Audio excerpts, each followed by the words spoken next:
Yeah, disappointing with Chris in one way, but pleasing in another.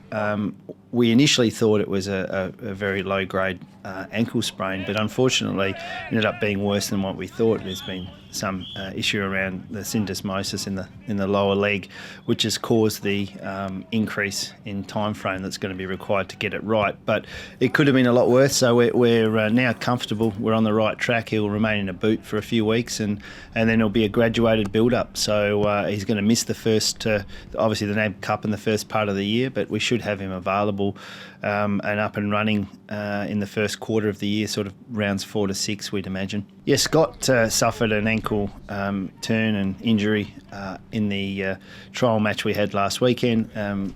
Fortunately for him, it's ended up being a 1 to 2 week injury, we would think at the most, and he's tracking really, really well actually. Jamie Cripps, yeah, so he's had some problems with his back and hip area, around some tightness and general soreness.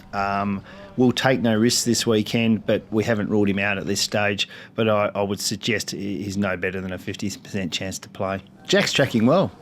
Him and Dominic are on very much a similar timeline towards playing, which would be at some stage there'll be minutes in either NAB 2 or NAB 3 with a build-up to the first part of the year. So both Jack and Dominic are progressing really well through their running and rehab, and doing a fair bit of on-ground work with the main group in full training, and that's getting better each week. So Kurt has been recovering really well from the surgery. We've had no setbacks.